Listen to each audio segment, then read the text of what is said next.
코로나19 신규 확진자가 이틀 연속 70명대를 기록했습니다. 하지만 성남의 한 교회에서 40명 넘게 집단 감염이 발생하는 등 아직 곳곳에 변수들이 남아 있어서 안심하기는 일러 보입니다. 자, 이영민 세브란스 병원 진단검사의학과 교수님 그리고 김지혜 변호사님 모시고 자세한 내용 나눠보겠습니다. 어서 오십시오. 안녕하세요. 네, 안녕하십니까. 자, 오늘 새벽 기준 공식 집계 나왔죠. 신규 확진자가 연속으로 지금 100명 아래로 나왔어요. 네, 어제 0시부터 오늘 0시까지 추가 확진자 74명입니다. 그래서 네. 누적 확진자는 8,236명으로 집계가 됐고요. 네. 하여튼 지금 그 전날 76명이었으니까 76명, 74명 이렇게 이틀 연속으로 지금 100명 아래로 떨어져 있는 그런 상황이고요. 네. 이 74명의 확진자들 중에서 42명이 대구 경북 지역에서 발생을 했고 그 외에 서울에서 6명, 경기에서 20명, 또 부산 1명, 세종 1명 정도로 발병이 되고 있습니다. 지금 누적 사망자는 우리나라 지금 76명으로 되는데 네. 치사율을 따져보면은 0.92% 정도라고 하는데 다른 나라에 비하면은 그렇게 높은 편은 아닌 것 같습니다. 네. 그래서 완치한 환자도 지금 1,000명 정도를 넘어서고 있고요. 네. 303명 정도가 늘어서 정확히는 1,137명에 이른다고 합니다. 지난주 금요일 정도부터 지금 신규 확진자보다 격리 해제되는 분들이 더 많아지고 있는 상황. 이게 이제 계속되면 제로로 가는 확진자가 제로로 갈 수 있는 그런 상황이 되겠죠. 네. 예, 맞습니다. 어느 정도는 유지가 그렇게 될 것 같고요. 근데 이제 저희가 주의해야 되는 거는 일단 민간 의료기관에서도 한참 많을 때는 대략 한 60명 정도의 환자가 매일 나왔었는데요. 지금은 민간 의료기관 쪽에서 나오는 환자 숫자도 한 6명에서 9명 정도로 많이 줄었거든요. 그래서 전반적으로 환자가 계속 줄고 있고 그다음에 그런데 반해서 검사 건수는 지속적으로 유지가 되고 있기 때문에 네. 양성률 자체가 줄어드는 거는 맞아 보입니다. 지금도 10,000명에서 20,000명 사이로 계속 검사가 진행되고 있는 맞습니다. 거죠. 일요일 같은 경우는 한 12,000건 정도 진행이 되고요. 네. 평일 같은 경우에는 20,000에서 22,000건 정도 지금 검사가 진행이 되고 있습니다. 그래서 그런 것들을 고려했을 때 저희가 분명히 확진자, 그러니까 양성률 자체가 감소하는 거는 맞아 보이긴 하는데요. 네. 근데 이제 저희가 계속 나오는 얘기지만 증상 전부터 바이러스가 배출이 되고 그다음에 이제 그렇게 배출되는 바이러스들이 사회적인 어떠한 그 만남을 하는 그런 관계에서도 쉽게 감염이 될 수 있는 상기도 배출이기 때문에 네. 언제든지 집단 감염의 가능성은 있기 때문에요. 이런 부분들에 대해서는 앞으로도 계속 주의를 해야 될 것 같습니다. 실제로도 곳곳에서 지금 집단 감염 사례들이 하나씩 나오고 있어서 안심할 수 없는 상황입니다. 그 얘기는 조금 이따가 다시 좀 해보기로 하고요. 이 얘기 오늘 좀 해보겠습니다. 먼저 주말 동안에 화제가 됐던 게 미국 하원 청문회장에서 한국의 진단 검사 방법에 대해서 키트에 대해서 문제를 삼는 발언이 나왔어요. 네, 그래가지고 맞습니다. 한국 거 못 믿겠다 이런 발언이냐? 그럼 이때까지 한국에서 한 검사는 뭐냐? 이런 얘기들이 이제 계속해서 나왔었는데 실제로는 이 발언 자체가 사실관계가 틀린 거 맞습니까? 예, 맞습니다. 저희가 이제 그 바이러스를 검사하기 위해서는 크게 이제 3가지 방법을 많이 쓰거든요. 네. 첫 번째가 분자진단법이라고 부르는 방법입니다. 이거는 유전자를 저희가 수백만 배 이상 증폭을 해서 검사하는 방법이고요. 이게 지금 우리가 하고 있는 방법인 맞습니다. 거죠? 지금 WHO도 그렇고 미국 CDC도 그렇고 전 세계 모든 국가들이 표준으로 사용하고 있는 방법입니다. 이 방법 외에도 사실은 2가지가 더 있는데 네. 하나는 배양법이고 하나는 항원항체를 이용한 신속진단법. 그러니까 얼마 전에 이제 뉴스에도 잠깐 나왔었던 자가진단법에 해당되는 것들이 여기에 속하거든요. 네. 근데 배양법은 시간도 오래 걸리고 고농도의 바이러스를 다뤄야 되기 때문에 일반적인 미생물 검사, 그러니까 의료기관에서 쓰기는 어렵습니다. 네. 그래서 이거는 실험실에서나 할 수 있는 맞습니다. 거고요. 그래서 요거는 이제 배제를 하면은 네. 남는 방법이 이제 항원항체를 이용한 신속진단법이 남는데요. 근데 이 신속진단법의 경우에 있어서는 굉장히 쉽게 검사를 할 수 있고 네. 빠른 시간 안에 결과를 보여줄 수 있다는 장점은 있지만 민감도나 특이도라고 부르는 정확성이 문제겠죠. 예, 많이 떨어집니다. 저희가 이 정확성을 분자진단법을 기준으로 해서 평가를 하게 되면은 네. 50에서 70% 정도 수준으로 보거든요. 그 얘기는 저희가 환자 2명을 검사했을 때 그중에 1명을 놓칠 수도 있다라는 얘기이기도 하고요. 아, 반대로는 환자라고 진단을 했는데도 둘 중에 1명은 정상인일 수도 있다는 얘기가 되거든요. 그래서 국내에서는 이 그러니까 신속검사법 자체를 승인을 아예 안 했습니다. 항원 항체를 이용하는 검사법은 승인이 우리나라에서는 안 돼 있다. 네, 그래서 그래서 지금은 안 쓰고 있는 거죠. 우리는. 예, 전혀 쓰지 않고 네. 있습니다. 그러면은 이 검사법은 언제 쓰냐? 키트의 특성이 네. 민감도가 아주 높아가지고 놓치는 사람이 없던가, 아니면 특이도가 아주 높아서 그 키트로 진단을 했을 때 틀렸을 가능성이 없던가, 네. 아니면은 진단이 틀린 걸 국민이 납득할 수 있는 정도 수준의 병이든가.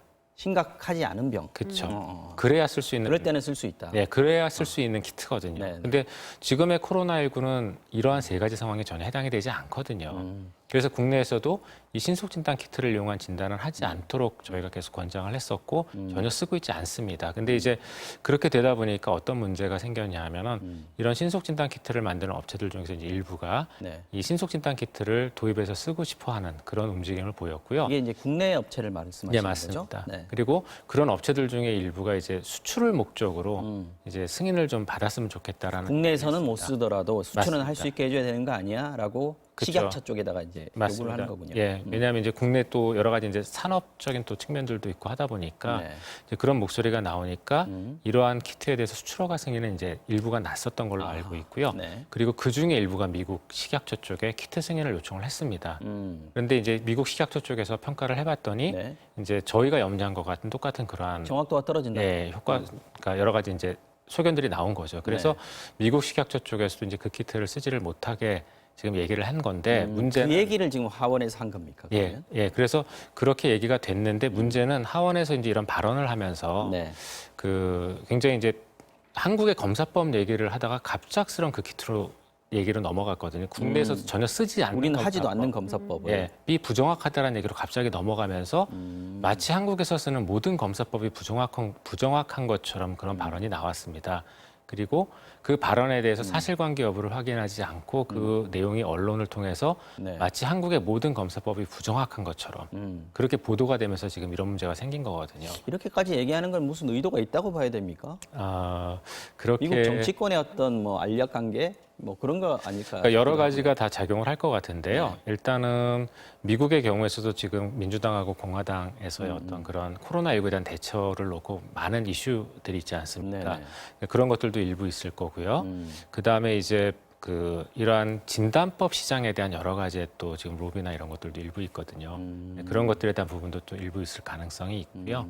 그런 것들이 복합적으로 지금 작용해서 이런 문제가 생기지 않았나 싶습니다. 그러니까 지난번에 이제 청문회에서 민주당이 워낙 트럼프 대통령이라든지 공화당 정권에 대해서 한국은 이렇게 잘하고 있는데 너희들은 뭐 하고 있었냐라고 질타를 많이 하지 않았습니까? 맞습니다. 거기에 대한 어떤 반작용의 측면에서 하던 얘기가 나오다 보니까 한국의 검사법에 대한 신뢰 문제까지 예. 거론이 됐다. 그런데 맞습니다. 사실은 처음부터 사실관계가 틀린 상황에서 전제를 해서 이 얘기가 나왔다. 이렇게 맞습니다. 정리를 하면 되겠군요. 네. 여러분 다시 말씀드리지만 우리 이영민 교수님은 진단검사의학과 전문이시죠. 네, 맞습니다. 네, 누구보다 이 사실에 대해서는 잘 아시니까 한번 정리를 해드렸고요. 자, 그런데 이 얘기가 나왔을 때 우리가 탁 떠오른 생각은 이거였습니다. 우리가 보도를 하면서도 처음에 음성 나왔는데 양성 나오지 않았냐? 뭐 이 얘기가 떠올라서 네, 진단 맞습니다. 키트가 혹시 부정확한 거 아닐까 이런 의심이 들게 만들었어요. 네, 예. 네, 이런 진단 키트의 문제는 아닙니까? 음성에서 양성 나오는 부분. 저희가 이제 음성이 양성으로 바뀌는 경우는 여러 가지 이유가 있는데요. 네. 첫 번째는 이게 환자의 질병 코스에 따라서 당연히 잠복기에는 진단 키트로 검사를 해도 음성이 나옵니다. 왜냐하면 잠복기라고 부르는 그 시기는 체내 바이러스 양이 굉장히 적기 때문에 증상도 없고 다른 사람에게 병을 옮길 가능성도 적은 네. 시기를 얘기를 하거든요. 그러다 보니까 이 시기에는 당연히 검사를 해도 음성이 나올 수밖에 없고요. 근데 이 시기를 지나서 증상 발현기가 되면 네. 그러면은 그때는 체내 바이러스 양이 많아지면서 증상이 나오고 검사에서도 양성이 나오면서 다른 사람에게 전파를 할 수 있게 되거든요. 그래서 이 시기에 따라 잠복기가 얼마나 기냐에 따라서 잠복기 때는 당연히 음성이 나오고 그 시기가 지나야 양성이 나오는 거거든요. 근데 이 잠복기라고 부르는 시기가 저희가 지금 현재 국내에서 인정하는 잠복기는 2일에서 14일입니다. 네. 그리고 14일이라는 그 기간도 저희가 95%의 사람을 대상으로 해놓은 잠복기지 5% 정도의 사람은 넘어가는 잠복기를 가지고 오차가 있다는 거죠. 있을 수 있거든요. 네. 그래서 그런 것들을 고려를 했을 때 저희가 한 번의 검사만으로 이렇게 한 번 검사했을 때 음성이 나왔다가 그다음에 증상이 발현됐을 때 양성이 나오는 건 자연스러운 현상이거든요. 자연스러운 현상이고 그다음에 이제 저희가 이제 키트의 부정확성에 대해서 말씀을 이제 가끔가다가 하시긴 하시는데 네네. 사실 우리가 쓰는 키트 자체가 그렇다고 100%까지는 아닙니다.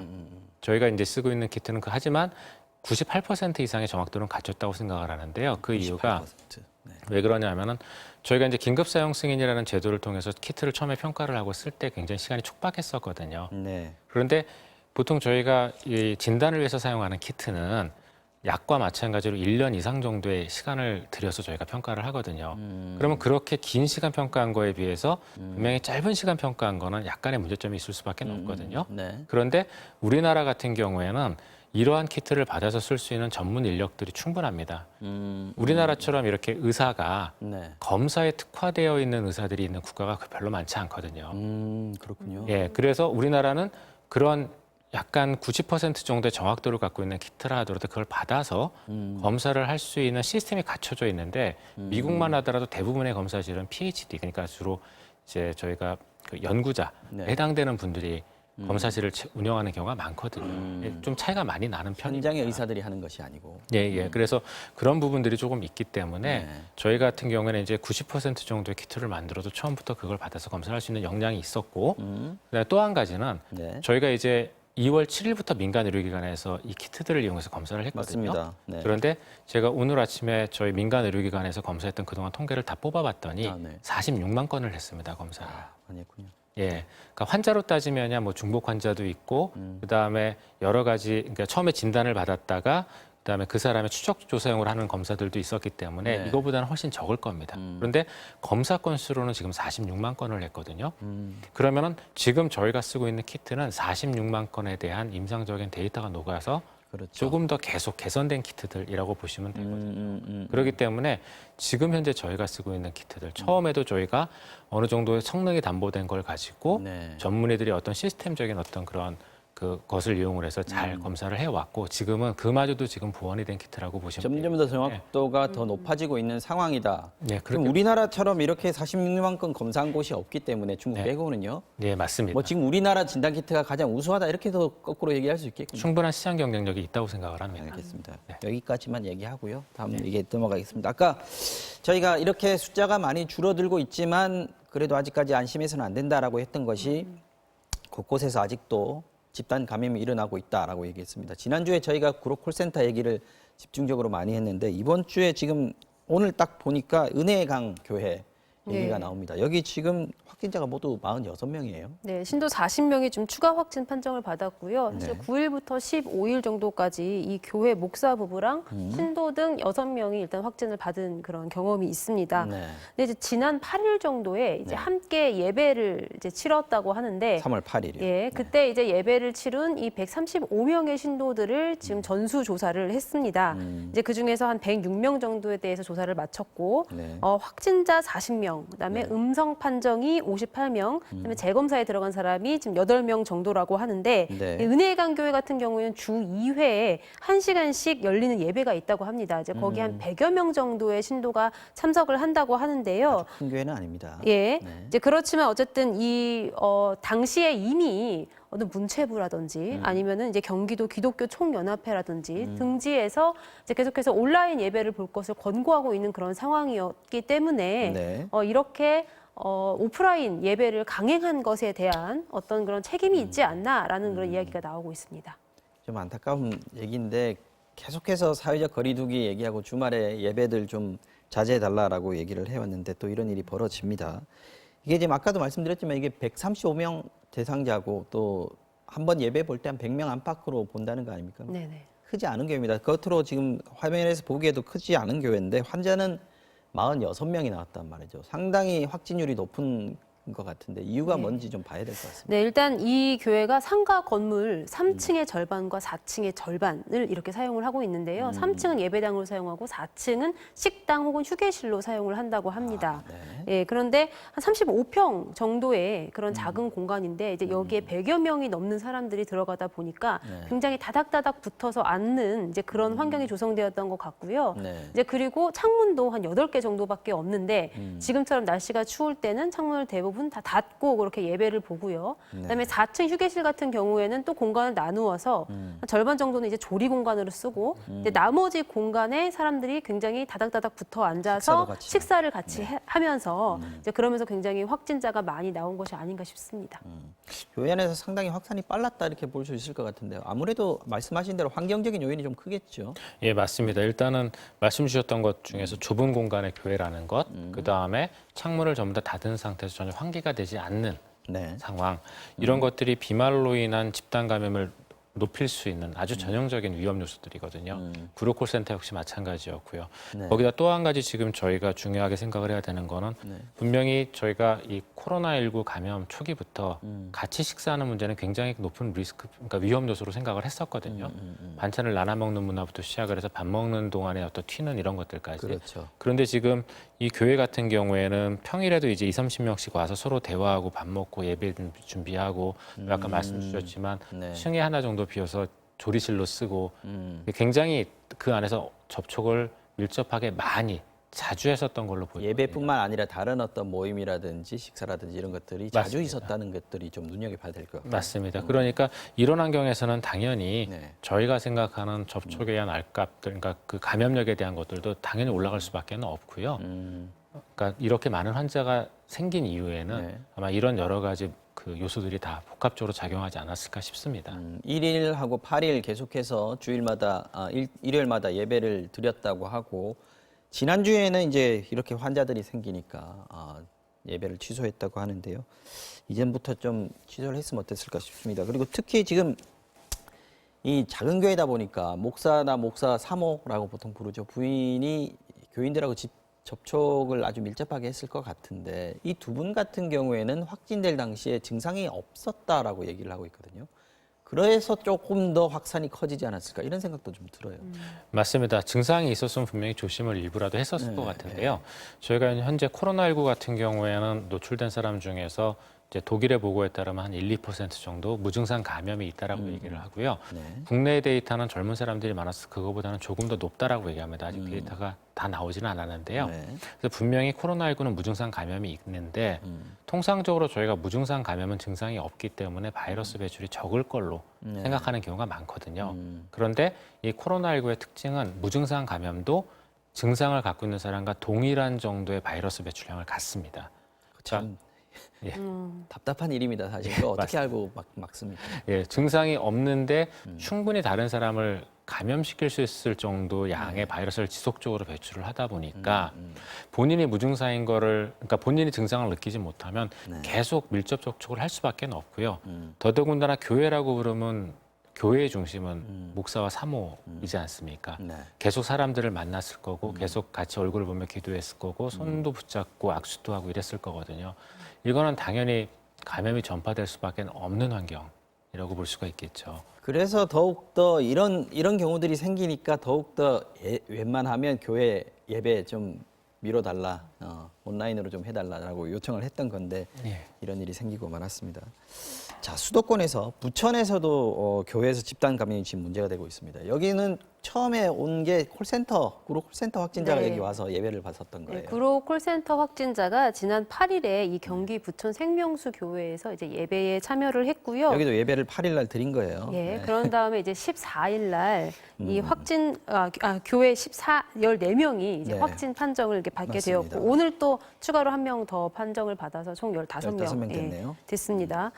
근데 이제 그 중에서 그 교인 한 명은요. 네. 처음에 이제 음성이 나왔는데 그다음에 이제 다시 양성으로 이렇게 그 판정이 번복이 됐거든요. 네. 근데 처음에 이제 음성이 나왔다 양성으로 이제 바뀌었기 때문에 아마 여기 생명수 교회에 있는 다른 교인들을 조사를 하다 보면 조금 더 확진자가 늘어날 여지도 있어 보입니다. 이런 케이스가 생기면 재검을 또 해봐야 되는 그런 불편함이 좀 있겠습니다. 불안하니까요. 네, 맞습니다. 이렇게 그 생각하지 못한 감염들이 나오는 경우에 있어서는 저희가 당연히 거기에 대한 추적 조사나 이런 것들을 또 일부 해봐야 될 것 같고요. 잠시만요, 교수님. 죄송합니다. 중앙 중앙방역대책본부 정은경 본부장 브리핑 시작합니다. 3월 16일 현재 총 누적 확진자 수는 8,236명이며 이 중 1,137명이 격리 해제되었습니다. 어제 신규 확진자는 74명이었고 격리 해제자는 303명 증가하여 전체적으로 격리 중인 환자 수는 감소하고 있는 상황입니다. 지역별 그 발생 현황은 표를 참고해 주시기를 바랍니다.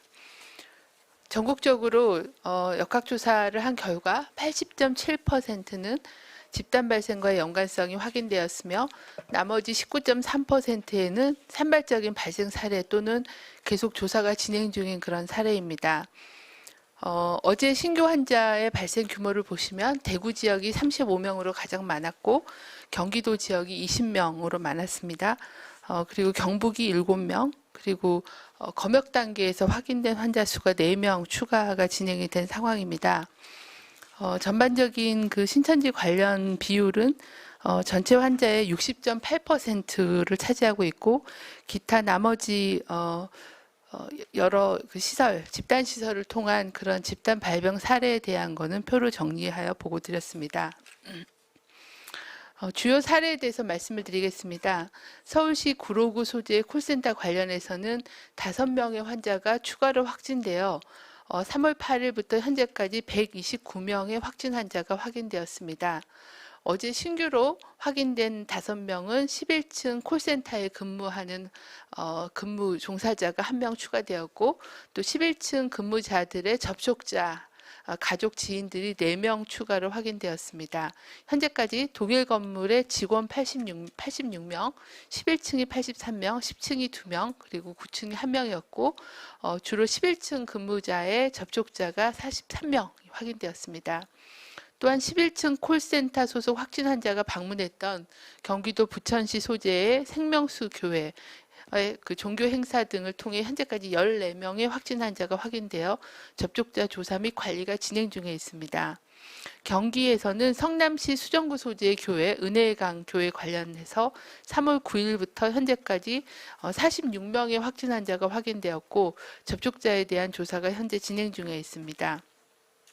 초기 6명의 확진자가 확인된 이후에 3월 1일과 3월 8일 예배에 참석했던 교인 135명에 대한 역학조사가 진행 중으로, 이 중에서 현재까지 98명에 대한 검사가 시행되어 40명이 양성으로 확인이 되어 총 46명의 확진 환자가 확인되었습니다.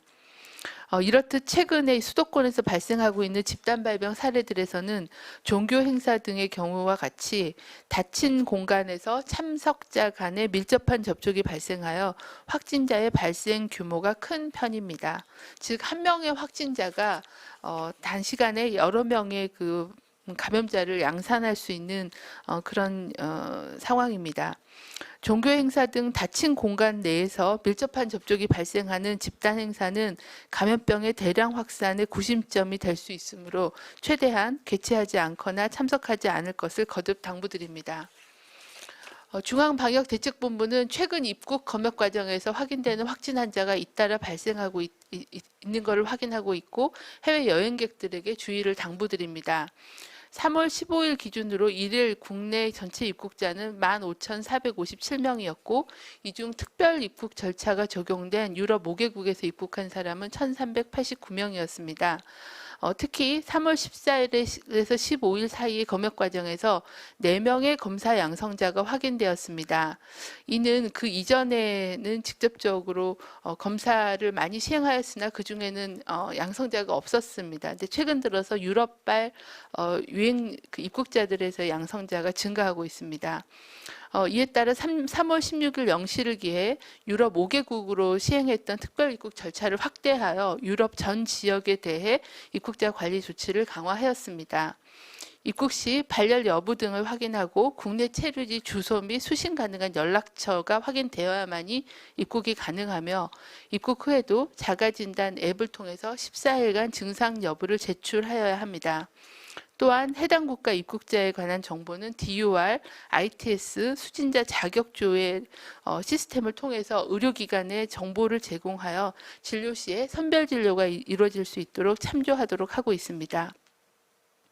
특히 14일 이내에 유럽 지역을 방문하신 경우 가급적 외부 활동을 자제하고 집에서 머물면서 손 씻기 및 기침 예절을 준수하는 한편, 입국 후 14일간은 발열, 호흡기 증상 등의 증상 발현 여부를 면밀히 관찰해 주실 것을 당부드립니다.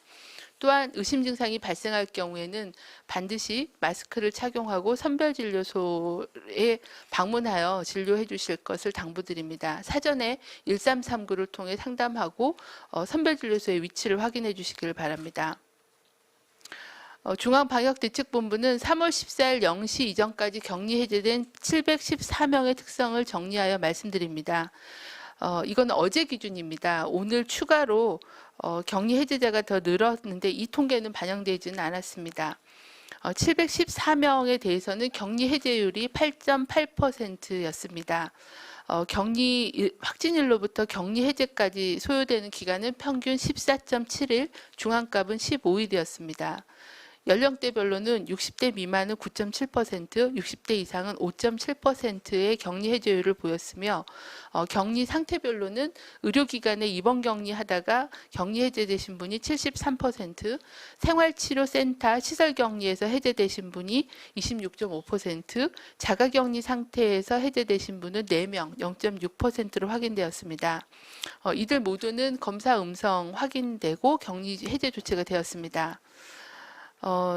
중앙방역대책본부는 대구 경북 지역의 신규 확진자 증가세는 감소하고 있으나 집단시설, 종교시설 등을 중심으로 산발적인 발생이 지속되고 있어 경계를 늦추지 않아야 된다고 말씀드립니다.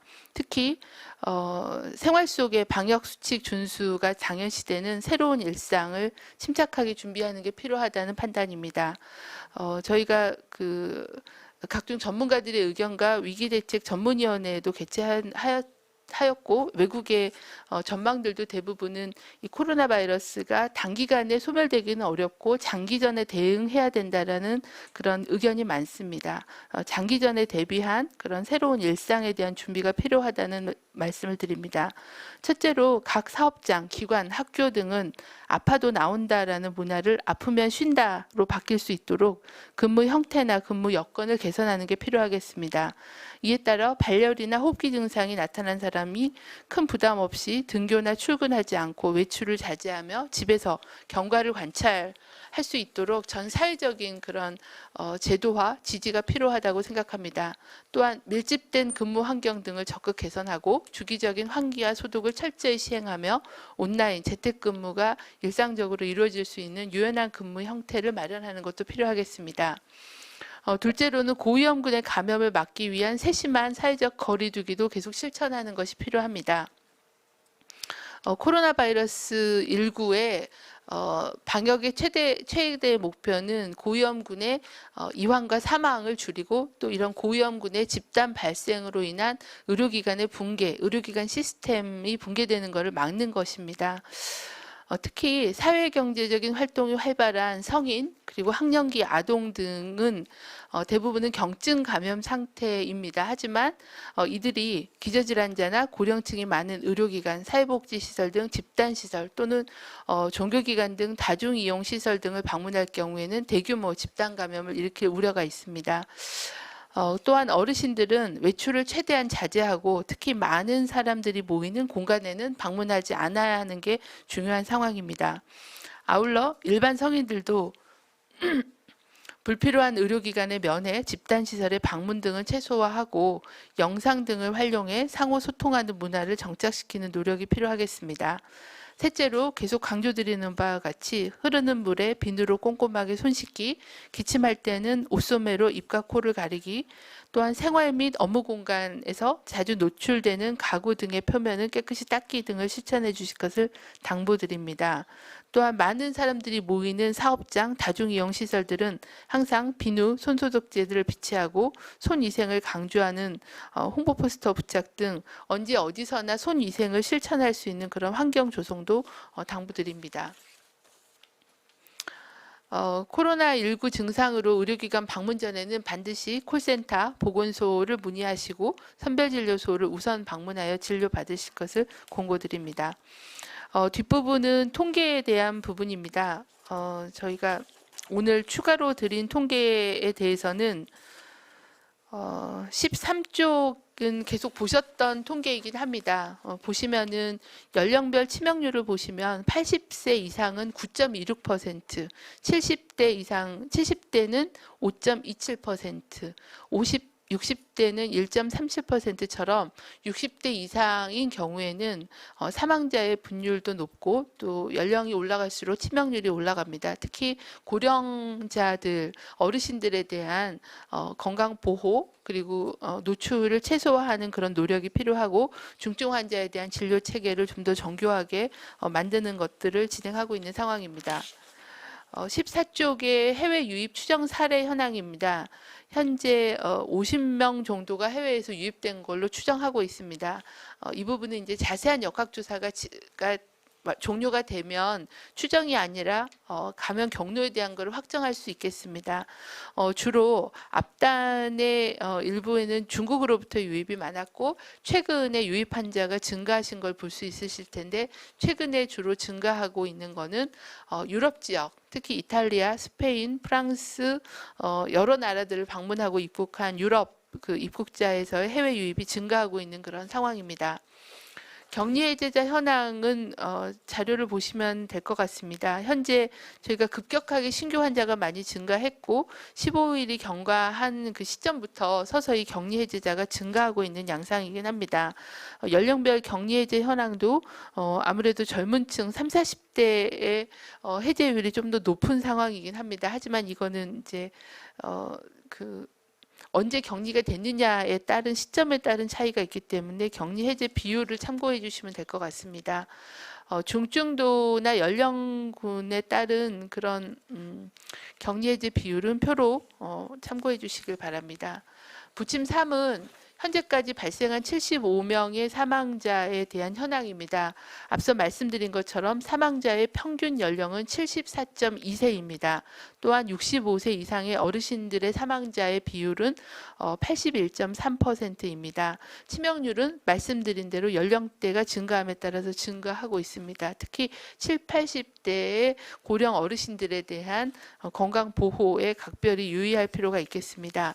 기저질환은 75명 사망자 중에 74명이 기저질환이 있으셨고 확인이 안 되신 분이 한 분 계셨습니다. 감염 경로는 집단 발생과 관련된 사망자가 52%였고 확진자의 접촉자가 9.3%, 나머지 29명에 대해서는 감염 경로에 대한 게 조사가 진행 중에 있습니다.